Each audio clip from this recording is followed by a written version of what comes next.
অন্তরে এই কথাটা একটু জায়গা দেন, মনের একটু বুঝান যে আমার মতো জেনারেল লাইনের সন্তান যদি রাস্তায় গাড়ি চালায় নামাজ পড়ে আমি কেন পারি না, ব্যবসা করে নামাজ পড়ে আমি কেন পারি না, নদীর মধ্যে মাছ ধরে নামাজ পড়ে আমি কেন পারি না, র্যাব আর্মি পুলিশের চাকরি করে নামাজ পড়ে আমি কেন পারি না, শ্রমিকের কাজ করে নামাজ পড়ে আমি কেন পারি না।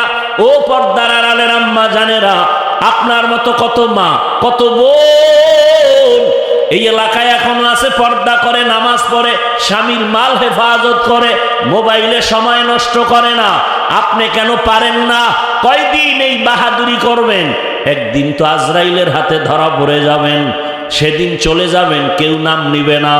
তবে যদি ভালো আদর্শ নিয়ে একটা সন্তানকে ডাক্তারও বানায় যান, আর ওই ডাক্তার যদি কোরআন পড়ে নামাজ পড়ে, রুগীও দেখবে, নামাজও পড়বে, কোরআনও পড়বে, দোয়াও করবে, ওই সন্তানের জন্য সবাই দোয়া করবে, আর আপনার জন্য দোয়া করবে। ভালো মায়ের ভালো সন্তান। অতএব আপনি সন্তানটাকে ইঞ্জিনিয়ার বানান, টাকাওয়ালা বানান, তবে বেয়াদব যেন না হয়, কারো সাথে খারাপ আচরণ না করে, আল্লাহর কোরআন পড়বে, মানুষের সাথে ভালো আচরণ করবে, 5 ওয়াক্ত নামাজ পড়বে, মা বাবার দোয়া নিয়ে চলবে, শিক্ষকের দোয়া নিয়ে চলবে, ওলামায়ে কেরামের পরামর্শ নিয়ে নবীর আদর্শ মেনে চলবে। এমন একটা সন্তান রেখে যাবেন, আর এই সন্তানটা আপনি বললেই হবে না। মায়ের আদর্শ ভালো হলে সন্তানের আদর্শ ভালো হবে, মা বাবার আদর্শ ভালো হলে সন্তানের আদর্শ ভালো হবে। মা বাপ আপনার আদর্শ যদি খারাপ হয়, সন্তানকে চেষ্টা করেও পারবেন না। যেই মা আর বাবা দুইজনে সন্তানের সামনে ইচ্ছা রকম গালাগালি আর ঝগড়া করে, সন্তান এগুলো শিখা শিখা ভালো হবে? কথা বলেন না কেন? যেই মা বাবা চরিত্র বিধ্বংসী কোনো কাজ করবে সন্তানের সামনে, কি করে কয়, মাও মোবাইল চালায়, গান শুনে, বাবাও চালায়, ছেলেরাও দেখতেছে, ছেলেও চালায়, ছেলে বাবা বাধা দিতে পারবে না, বলবে তুমি চালাও কেন? কি মাও বাধা দিলে ধমক দিবে, তুমি চালাও, তাতে দোষ নাই, আমারে বাধা দাও কেন? এজন্য একটা মায়ের অধিকার এবং আদর্শের দিকে খেয়াল রাখতে হবে বেশি, কারণ বাবার তুলনায় সন্তান মাকে ফলো করে চলে বেশি। এজন্য মা আপনাকে আদর্শওয়ালা হতে হবে। আপনারা তো খাদিজা রাদিয়াল্লাহু আনহার মতোই নারী, ফাতেমা রাদিয়াল্লাহু আনহার মতো নারী, আয়েশা রাদিয়াল্লাহু আনহার মতো নারী। এই স্টেজে 2টা ছেলের মাথায় পাগড়ি দিলাম, এরা কোরআনের হাফেজ হয়ে গেছে। খবর নিয়ে দেখেন, এদের মা বাবার মতো ধন্য আর কেউ হতে পারে না। এরে আম্মা জান, কয়দিন মনের আশা পূরণ করিয়া তো অন্যায় কম করেন নাই, এখনো কি আশা পূরণ হয় নাই? আর কতদিন বেপরদায় রাস্তায় রাস্তায় মার্কেটে ঘুরলে আপনার আশা পূরণ হবে বলেন? এবং আর কতদিন হায়াত আপনার বাকি আছে তাও হিসাব করেন। ও যুবক, মনে আশা আসছে পার্কে যাবি, কম গেলি না, এখনো কি আশা পূরণ হয় নাই? মনে আসা যাক যে সারা রাত মোবাইলে গুনাহ করবি, কম করো নাই, এখনো কি শখ মিটে নাই? বলতো আরো কত রাত্র গুনাহ করলে শখ মিটবে, আর কত রাত্র পার্কে পার্কে গেলে তোর শখ মিটবে, আর কতবার দাড়ি কাটলে শখ মিটবে, আর কতবার নামাজ ছাড়লে শখ মিটবে, বল। এবং কতদিন হায়াত আছে তাও বল। এমন একটা দিন নাই গাড়ির নিচে যুবকের লাশ দেখি না, এমন একটা দিন নাই পানির নিচে যুবকের লাশ দেখা যায় না, এমন একটা দিন নাই যে ঘুমের বিছানায় যুবকের লাশ পাওয়া যায় না। কয়দিন তুমি আজকে ভালো, কালকে হতে পারো হসপিটালের রুগী। কি বলবে এটা কেমনে? কয় যে মরণের অস্ত্র লয়ে ঘুরো, বাইক বাইক, কথা কয় না? যুবকের মরণ অস্ত্র বাইক। দিয়ে দিছে, কয় যে আপনি যেখানে বসা আছেন এটা পৃথিবীর মধ্যখান জায়গা। বলে তুই বললি কেমনে? কয় কেন, আমার টুপি দেখে কি আপনার মনে হয় না আমি সত্যবাদী? তা আপনি যদি এত বড় বিশ্বাসঘাতক হয়ে থাকেন, তাহলে আপনি ফিতে দিয়ে মাপ দেন। ওই তার সেরার চান্দি গরম হয়ে গেছে যে কি হুজুর, এবার কাছে এটা বাদ দে, ওই যে গাছ দেখো কহ, কয় ওখানে কাকাশিনী আছে, কয় কত হাজার হবে? ও একটু চুপ থেকে বলে 5000। তুই গণনা করছো কেন? বা আমি যে বলছি আপনার বিশ্বাস হয় না? আমি তো মিথ্যা বলি না। তুই কেমনে বলবি? আপনি গণনা করে দেখেন, যদি 5,000-এর বেশি হয় তাহলে বুঝবেন সুন্দরবন থেকে এখানে বেড়াইতেছে ওরা। আর যদি দেখেন কম হয় তাহলে সাফারি পার্কে কিছু বেড়াইতে গেছে, ওই তারছেড়ার চান্দি গরম। কারণ কি জানেন? পৃথিবীতে শ্রেষ্ঠ জ্ঞানের ভান্ডারের কিতাবের নাম কোরআন, আর এটা যার কাছে আছে সে পৃথিবীর শ্রেষ্ঠ বুদ্ধিজীবী, শ্রেষ্ঠ জ্ঞান। আমরা কথা বলি না কেন? আমরা দিল নরম করে চলি, আমাকে গালি দেয়, জবাব দিতে পারি, দেই না। রসুলের আদর্শ অন্তরে লালন করি, না আমাদের সাথে কথায় পারবে এমন কোনো মায়ের সন্তান আছে দুনিয়ায়? মিয়া 2 ঘন্টা 3 ঘন্টা 4 ঘন্টা 12 মাস চিৎকার দেই, বয়ান করি, আর 5 মিনিট মাইকের সামনে একটু বয়ান দিতে যায় কত শব্দ ভুল। সামাইকুম, আইবিএ পাশ করিয়া শিখছে সামাইকুম, তোর উপরে খোদার ঠাডা হরুক, হে আবার খায় ওয়ালাইকুম, তোর উপরে আগে হরুক।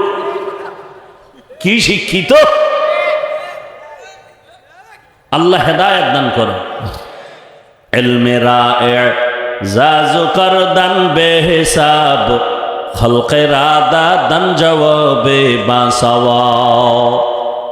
আইএ পাস করলা, বিএ পাস করলা, মেট্রিক পাস করলা, আসসালামু আলাইকুম 2টা শব্দ কি শিখতে পারলা না রে মুসলমান? এটা শিখতে তো মাদ্রাসায় যেতে হয় না। আর একজনে সালাম দেয় খুব স্টাইল করে, মাদ্রাসায় ঢুইকা হুজুরের দেখা সালাম দিছে, আসসালাম আলাইকুম, খুব স্টাইল করে দিয়েছে। হুজুর আপনি কেমন আছেন? হুজুরে বুদ্ধিমান তো, কয় শুকুর। আলহামদুলিল্লাহ। কয় হুজুর শুকুর কেন? শুকুর বলবেন না?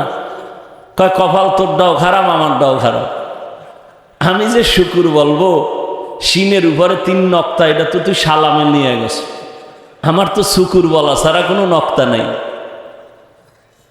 हकीकत से तो दुनिया बेखबर है, दुनिया की नुमाइश पर नजर है। নবী বলেন রহমানের ইবাদত করো। মুশরিকরা পাইছে সুযোগ, এই আব্দুল্লাহর ছেলে এতদিন এক আল্লাহর কথা বলছো, এখন আবার রহমানের কথা কেন বলো? তোমার আল্লাহ 2 জননি? কয় না। তো পরিচয় দাও, মানির রহমান। রহমান কে? আল্লাহ নবী বলেন জবাবের অপেক্ষায় থাকো। আল্লাহ পাক রহমানের পরিচয় দিয়া আর রহমান দিয়া পাঠায় দিলেন, নবী আপনি জানায় দেন রহমানকে। রহমান হলেন তিনি, কোরআন শিখাইলেন যিনি, মানুষ বানাইলেন যিনি, তিনি হলেন রহমান। আল্লাহ গো, আপনি উল্টা বললেন কেন? আমরা দুনিয়াতে আইসা কোরআন শিখছি, অথচ আপনি কোরআন শিখাইয়া মানুষ বানাইছেন, তার ব্যাখ্যা কি? মুফাসসিরিনে কেরাম বলেন আল্লাহর আদালতে সব মানুষ আসল মানুষ না। আর দুনিয়াতে বহু লাইনের মানুষ আছে। একদল মানুষ হলো বংশগত মানুষ, একদল মানুষ জন্মগত মানুষ। আদম নবীর বংশে আমরা জন্ম নিয়েছি, আমরা বংশগত মানুষ। এই পরিচয় কেউ জান্নাত পাবে না, যদি পায় তো হিন্দুরাও পাওয়ার কথা। বংশগত পরিচয় মানুষ জান্নাত পাবে না, জন্মগত পরিচয় মানুষ জান্নাত পাবে না। আমার বাবা, আমার জন্মদাতা বাবা, আমি তার জন্মসূত্রে সন্তান, এই সূত্রে জান্নাত পাওয়া যাবে না। তো কোন সূত্রে মানুষ হলে জান্নাত পাওয়া যাবে? মুফাসসিরিনে কেরাম বলেন আল্লাহর কাছে শুধু একদল মানুষ দামি, যারা হবে গুণের মানুষ। কিসের মানুষ? গুণের মানুষ জান্নাত পাবে। বলে মানুষের গুণ কি? ভালো করে খেয়াল করেন, যে কোনো জিনিস যারা বানায়, ওই বস্তুটা বানাবার আগে একটা কাজের জন্য সিদ্ধান্ত নেয় বস্তুটাই কাজ হবে। তাহলে মূল উসুল, মূল নীতি, যেই বস্তুটা যেই কাজের জন্য বানানেওয়ালা বানায়, ওই বস্তুটার ওই কাজ হলো গুণ। যেমন আমি মাউথের সামনে কথা বলি, হর্ন কথাগুলো ইউনিটার মেশিনের মাধ্যমে বের করে। এই মাউথ মাইকওয়ালারা মাইক যখন বানাইছে, কি কাজের জন্য বানাইছে? আওয়াজটা সুন্দর করে, কাছের আওয়াজ দূরে দিবে এই জন্য। তাহলে মাইকের গুণ কি? আওয়াজ দেওয়া। এটাই কাজ, এটাই গুণ। বাতিওয়ালা বাতি বানাইছে কেন? আলো দেওয়ার জন্য। আলো দেওয়া বাতির গুণ। পাখাওয়ালা পাখা বানায় কেন? বাতাস দেওয়ার জন্য। বাতাস দেয়া পাখার গুণ। আগুন জ্বালায় কেন? গরম হওয়ার জন্য। গরম হাওয়া আগুনের গুণ। বরফ নেয় কেন? ঠান্ডা লাগানোর জন্য। বরফের গুণ ঠান্ডা, আগুনের গুণ গরম। মাইকের গুণ আওয়াজ দেওয়া, বাতির গুণ আলো দেওয়া। এখন যদি মাইক আওয়াজ না দেয় সবাই বলবে এটাকে ফেলে দাও, এটা গুণের মাইক না। বাতি যদি আলো না দেয় ভেঙ্গে ফেলে, এটা গুণের বাতি না। আল্লাহ মানুষ যখন বানাইছেন, বলেন আপনাদের জানা থাকলে কোন কাজের জন্য বানাইছেন? ইবাদতের জন্য। কি জন্য? ইবাদতের জন্য। আর কোন কাজের জন্য? তাহলে মানুষের গুণ কি? ইবাদত করা। কি করা ভাই? ইবাদত করা, এটা মানুষের গুণ। এখন ইবাদত কেমনে করব? সিস্টেম লাগবে, বুঝতে হবে, জানতে হবে। জানতে হলে কোরআন ধরো। আমি তো কোরআন পারি না। যারা পারে তাদের কাছে যাও। কারা পারে? বলে ওলামায়ে কেরাম, এদের কাছে যাও, কোরআন শিখো, আমল শিখা, ইবাদত করো। করলেই তুমি গুণের মানুষ। গুণের মানুষে মরলেই তুমি বিনা হিসাবে জান্নাতি। এই গুণের মানুষ হওয়ার জন্য লাগবে ইবাদত। ইবাদত শিখতে হলে লাগবে কোরআন। ওদিকে আল্লাহ ইঙ্গিত করে কয়, আমি আগে মানুষ বানাই না, আগে কোরআন শিখাইছি, পরে মানুষ বানাইছি। কোরআন শিখা যারা ইবাদত করবে তারা গুণের মানুষ। তাহলে গুণের মানুষ আগে না কোরআন আগে? কোরআনের মাধ্যমে আলেমের কাছে গিয়ে শিখা ইবাদত করো, তো তুমি গুণের মানুষ হবে। আর গুণের মানুষের আমি আল্লাহ বিনা হিসাবে জান্নাত দিব। তবে শুনে রাখো, মাইকওয়ালা গুণের গুণ আওয়াজ দেওয়ার জন্য বানাইছে। এই গুণটা যদি মাইকের মধ্যে না থাকে, এলাকার সব কমিটি সহ বলবে এই মাইক ভেঙ্গে ফেল, তোর একটা টাকাও দেওয়া হবে না, লাথি মেরে ফেলে দাও। ঠিক যারা ইবাদতের গুণ না নিয়ে কবরে চলে যাবা, আল্লাহ বলবে ফেরেশতা, এটা গুণের মানুষ না, এটাকে শিকল লাগায় জাহান্নামে লাথি মেরে ফেলে দাও। এই মানুষটা আমার গুণের মানুষ না। আমার দেওয়া সূর্যের আলো নিল, চাঁদের আলো নিল, জমিনের ফল খাইল, গাছের ফল খাইয়া জমিনের ফসল, নদীর মাছ খাইল।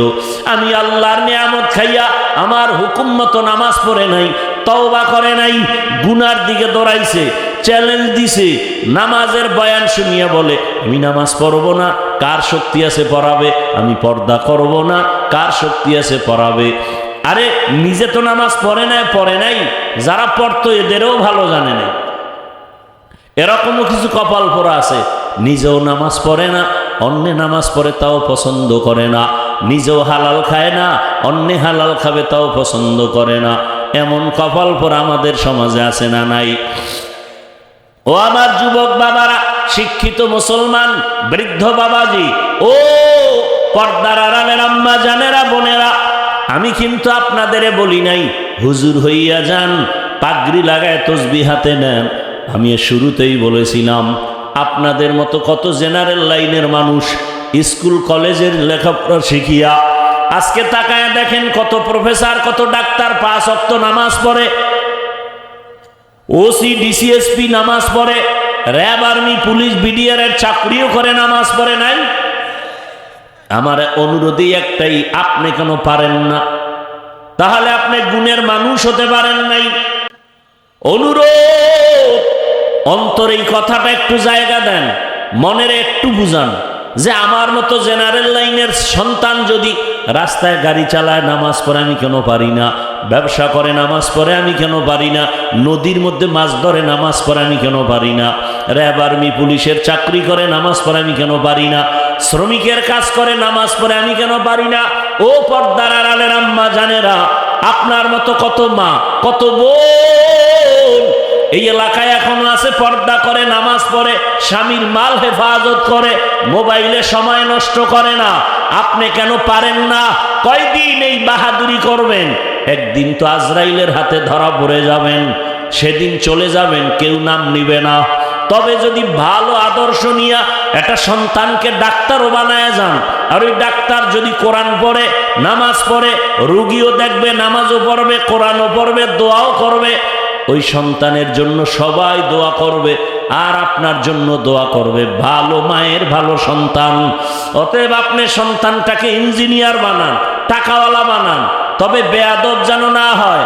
কারোর সাথে খারাপ আচরণ না করে, আল্লাহর কোরআন পড়বে, মানুষের সাথে ভালো আচরণ করবে, 5 ওয়াক্ত নামাজ পড়বে, মা বাবার দোয়া নিয়ে চলবে, শিক্ষকের দোয়া নিয়ে চলবে, ওলামায়ে কেরামের পরামর্শ নিয়ে নবীর আদর্শ মেনে চলবে, এমন একটা সন্তান রেখে যাবেন। আর এই সন্তানটা আপনি বললেই হবে না, মায়ের আদর্শ ভালো হলে সন্তানের আদর্শ ভালো হবে, মা বাবার আদর্শ ভালো হলে সন্তানের আদর্শ ভালো হবে। মা বাপ আপনার আদর্শ যদি খারাপ হয়, সন্তানকে চেষ্টা করেও পারবেন না। যেই মা আর বাবা দুইজনে সন্তানের সামনে ইচ্ছা রকম গালাগালি আর ঝগড়া করে, সন্তান এগুলো শিখা শিখা ভালো হবে? কথা বলেন না কেন? যেই মা বাবা চরিত্র বিধ্বংসী কোনো কাজ করবে সন্তানের সামনে, কি করে কয়, মাও মোবাইল চালায়, গান শুনে, বাবাও চালায়, ছেলেরাও দেখতেছে, ছেলেও চালায়, ছেলে বাবা বাধা দিতে পারবে না, বলবে তুমি চালাও কেন, কি মাও বাধা দিলে ধমক দিবে, তুমি চালাও, তাতে দোষ নাই, আমারে বাধা দাও কেন? এজন্য একটা মায়ের অধিকার এবং আদর্শের দিকে খেয়াল রাখতে হবে বেশি, কারণ বাবার তুলনায় সন্তান মাকে ফলো করে চলে বেশি। এজন্য মা আপনাকে আদর্শওয়ালা হতে হবে। আপনারা তো খাদিজা রাদিয়াল্লাহু আনহার মতোই নারী, ফাতেমা রাদিয়াল্লাহু আনহার মতো নারী, আয়েশা রাদিয়াল্লাহু আনহার মতো নারী। এই স্টেজে 2টা ছেলের মাথায় পাগড়ি দিলাম, এরা কোরআনের হাফেজ হয়ে গেছে। খবর নিয়ে দেখেন, এদের মা বাবার মতো ধন্য আর কেউ হতে পারে না। এরে আম্মা জান, কয়দিন মনের আশা পূরণ করিয়া তো অন্যায় কম করেন নাই, এখনো কি আশা পূরণ হয় নাই? আর কতদিন বেপরদায় রাস্তায় রাস্তায় মার্কেটে ঘুরলে আপনার আশা পূরণ হবে বলেন? এবং আর কতদিন হায়াত আপনার বাকি আছে তাও হিসাব করেন। ও যুবক, মনে আশা আসছে পার্কে যাবি, কম গেলি না, এখনো কি আশা পূরণ হয় নাই? মনে আসা যাক যে সারা রাত মোবাইলে গুনাহ করবি, কম করো নাই, এখনো কি শখ মিটে নাই? বলতো আরো কত রাত্র গুনাহ করলে শখ মিটবে, আর কত রাত্র পার্কে পার্কে গেলে তোর শখ মিটবে, আর কতবার দাড়ি কাটলে শখ মিটবে, আর কতবার নামাজ ছাড়লে শখ মিটবে, বল। এবং কতদিন হায়াত আছে তাও বল। এমন একটা দিন নাই গাড়ির নিচে যুবকের লাশ দেখি না, এমন একটা দিন নাই পানির নিচে যুবকের লাশ দেখা যায় না, এমন একটা দিন নাই যে ঘুমের বিছানায় যুবকের লাশ পাওয়া যায় না। কয়দিন তুমি আজকে ভালো, কালকে হতে পারো হসপিটালের রুগী।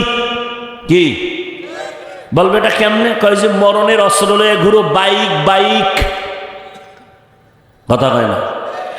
যুবকের মরণাস্ত্র বাইক, আর চূড়ান্ত মরণাস্ত্র মোবাইল। মোবাইলে তোর শরীর, তোর যৌবন, তোর জীবন, তোর চরিত্র সব ধ্বংস মোবাইল। আর তোকে ডাইরেক্ট আজরাইলের হাতে দ্রুত গতিতে তুলে দিবে বাইক। সত্য কথা স্বীকার কর। তাহলে তোর মরণের হায়াতের গ্যারান্টি নাই, কারণ তুই নিজেই ছুরি হাতে নিয়ে চলতেছ, অজান্তে ছুরি গলায় ঢুকে যাবে, তুই মরে যাবি। মায়ের থেকে বিদায় নেওয়ারও টাইম তোর কপালে নেই। মানুষ বাঁচতেছে অথচ অস্ত্র লয়ে ঘুরে মরা। যুবকরা দেখো তো বাংলাদেশে বাসের নিচে ট্রাক অ্যাক্সিডেন্ট গড়ে হিসাব করে দেখো তো, বেশি মানুষ মরে বাইক না ট্রাক না বাস? তো তোমার মরণের ভয় যদি থাকে, তুমি এর পিছনে দৌড়াও কেন? তাহলে বোঝা গেল তোমার হায়াত বেশি দিন নাই। অতএব এখনো সময় আছে, তওবা করো। তুমি জেনারেল লাইনে থাকো, ব্যবসা করো, চাকরি করো, ডাক্তার হও, ইঞ্জিনিয়ার হও, এসপি হও, ওসি হও, ডিসি হও, তবে বেয়াদব হইও না। আল্লাহর কাছে তওবা করো, মা বাবার দোয়া নিয়ে চলো, বেয়াদবি করিও না। শিক্ষকের দোয়া নিয়ে চলো, বেয়াদবি করিও না। আলেম ওলামার দোয়া নিয়ে চলো, বেয়াদবি করিও না। অন্তরকে বুঝায় তওবা করো, আল্লাহকে বলো, হে আল্লাহ আর গুনাহ করবো না, দাড়ি কাটবো না, নামাজ ছাড়বো না, বেপরদায় চলবো না। মা বাবার দোয়া, শিক্ষকের দোয়া, উলামায়ে কেরামের দোয়া নিয়ে নবীর আদর্শ মেনে চলবো। আল্লাহ আমাদেরকে তওবাওয়ালা জিন্দেগি দান করেন, আমিন। আলহামদুলিল্লাহি রাব্বিল আলামিন, ওয়াসসালাতু ওয়াসসালামু আলা সাইয়্যিদিল আমবিয়াই ওয়াল মুরসালিন ওয়া আলা আলিহি ওয়া আসহাবিহি আজমাইন। ইয়া আরহামার রাহিমিন ইয়া আরহামার রাহিমিন, ইয়া আরহামার রাহিমিন। রব্বিরহামহুমা কামা রব্বায়ানি সগীরা। ও দয়ার মালিক, গুনার বোঝা নিয়ে আপনার দরওয়াজায় হাজির। ওলামায়ে কেরাম, মুরব্বী, হাজী সাহেব, ব্যবসায়ী, চাকরিজীবী, যুবক, ছাত্র, পর্দার আড়ালের মা বোনেরা হাত তুলছেন। মেহেরবানি করে আমাদেরকে মাফ করে দেন আল্লাহ। আয় আল্লাহ, মাহফিল কবুল করে নেন, মাদ্রাসা কবুল করে নেন, এলাকাবাসীকে কবুল করে নেন।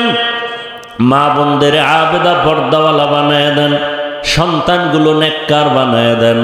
লেখাপড়া পরীক্ষার্থী যারা কামিয়াবি দান করেন। আয় আল্লাহ, আমার কলিজার যুবকদের নামাজি দিনদার বানায় দেন। মোবাইলের গুনাহ থেকে আমাদের হেফাজত করেন। আয় আল্লাহ, সারা দুনিয়াবাসীকে মাফ করে দেন। প্রবাসে যারা আছে হেফাজত করেন। বাংলাদেশ ইসলামের জন্য কবুল করে নেন। আয় আল্লাহ, উলামায়ে কেরামদের এক বানায় দেন। আয় আল্লাহ, যারা ব্যবসা করে, চাকরি করে, কামাই রুজি ব্যবসায় হালালভাবে বরকত বাড়ায় দেন, অভাব দূর করে দেন, ঋণ আদায়ের ব্যবস্থা করে দেন, প্রত্যেকের জীবনকে সুখময় করে দেন। আয় আল্লাহ, ঘরে ঘরে সুন্নতের বাতি জ্বালায় দেন। আয় আল্লাহ, আমাদের জান মাল আহাল পরিবার হেফাজত করেন। জাহেরি বাতিনি দুশ্মনের মোকাবেলায় বিজয় দান করেন। আয় আল্লাহ, আমরা যারা হাত তুলেছি সুন্নাতওয়ালা জীবন দান করেন। নবীজির রওজা বাইতুল্লাহ জিয়ারতের জন্য কবুল করে নেন। পরস্পরে হিংসা হাসাদ দূর করে ইখলাস দান করেন। আয় আল্লাহ তাআলা, নবীজির মোহাব্বত আমাদের কবুল করে নেন। আমাদের মা বাবা মুরব্বীরা যারা কবরে, জান্নাতের ব্যবস্থা করে দেন। যারা বেঁচে আছেন হায়াত বাড়ায় দেন। অসুস্থ যারা সুস্থ বানায় দেন। আয় আল্লাহ, দীর্ঘ নেক আমাদের দান করেন, নেক হায়াত দান করেন। আয় আল্লাহ, সুস্থতার নিয়ামত দান করেন। চলার পথে ইজ্জতের সাথে হেফাজত করেন। দিলের নেক আশা পূরণ করে দেন। আয় আল্লাহ, যার দ্বারা জনগণের উপকার হবে, দেশের উপকার হবে, ইসলামের উপকার হবে, এমন ব্যক্তিদেরকে আমাদের প্রতিনিধি বানায় দিয়েন। আয় আল্লাহ, যাদের দ্বারা মানুষ কষ্ট পাবে, দিনের ক্ষতি হবে, এদের হাত থেকে দেশ ও জাতিকে হেফাজত করেন। নবীজির মুহাব্বতে আমাদের দোয়া কবুল করে নেন। সাল্লাল্লাহু তাআলা আলা খাইরি খালকিহি মুহাম্মাদ ওয়া আলিহি ওয়া আসহাবিহি আজমাইন। আমিন আমিন আমিন বিরহমাতিকা ইয়া আরহামার রাহিমিন। সাক্ষাতের জন্য